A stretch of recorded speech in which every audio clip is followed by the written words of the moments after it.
একদিকে জার্মান শক্তির বিস্ফোরণ, অন্যদিকে ইউরোপের রাজমুকুটে সবচেয়ে বেশি রত্ন জড়ানো ক্লাব বায়ার্ন মিউনিখ বনাম রিয়াল মাদ্রিদ। এই পোস্টার কখনোই শুধু একটি ম্যাচ নয়, এটি ইউরোপীয় ফুটবলের পুরানো সাম্রাজ্যগুলোর মুখোমুখি দাঁড়ানো এক মহারণ। আর এবার সেই লড়াইয়ের দ্বিতীয় লেগ শুরুর আগে এগিয়ে আছে বায়ার্ন। বার্নাব্যুতে 2-1 জয় শুধু স্কোরলাইনের সুবিধাই দেয়নি, মাদ্রিদের বিপক্ষে দীর্ঘ 9 ম্যাচের জয়হীনতার অভিশাপও ভেঙেছে বাভারিয়ানরা। বার্নাব্যুতে প্রথম লেগে লুইস দিয়াজের গতি, হ্যারি কেইনের ধার আর কোম্পানির দলের শীতল সাহস সব মিলিয়ে মাদ্রিদের মাটিতে তারা লিখেছে এক দুঃসাহসী অধ্যায়। তবে শেষ দিকে কিলিয়ান এমবাপ্পের সেই গোল যেন ম্যাচের বুকের ভেতর আটকে থাকা এক অসমাপ্ত শ্বাস, তাই এইটাই এখনো বেঁচে আছে।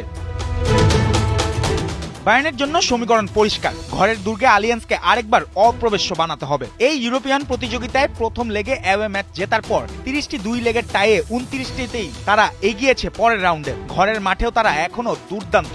এই মৌসুমে ইউরোপে আলিয়ান্সে 5 ম্যাচে 5 জয়, গড়ে ম্যাচ প্রতি 3-এর বেশি গোল। সব মিলিয়ে নিজেদের মাঠে শেষ 44 ম্যাচে আর মাত্র 2টি। তাই মিউনিকে বাতাস এখনো স্পষ্টই বায়ার্নময়।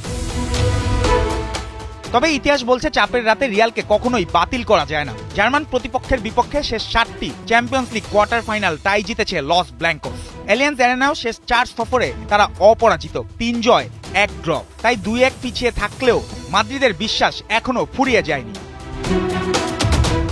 এই ম্যাচের হৃৎস্পন্দন 2 নাম, হ্যারি কেইন ও কিলিয়ান এমবাপ্পে। তবে ভিনিসিয়াস জুনিয়রও হতে পারেন রিয়ালের ট্রাম্প কার্ড। প্রথম লেগে বায়ার্নের ডিফেন্স লাইনের পেছনে সবচেয়ে বেশি রান ছিল তারই। তার সঙ্গে বেলিংহামের ছন্দ, ভালভার্দের ইঞ্জিন। রিয়ালের পাল্টা আঘাতই হতে পারে বাভারিয়ানদের জন্য দুঃস্বপ্ন। বায়ার্নও কম যায় না। দিয়াজের তীব্রতা, অলিসের সৃজনশীলতা, কেইনের ফিনিশ, এই ত্রয়ী এখন ইউরোপের যে কোনো রক্ষণ ভাগের জন্য চিন্তার কারণ। কোম্পানির দল শুধু জেতে না, তারা প্রতিপক্ষকে চেপে ধরে শ্বাসরোধ করে, তারপর আঘাত হানে।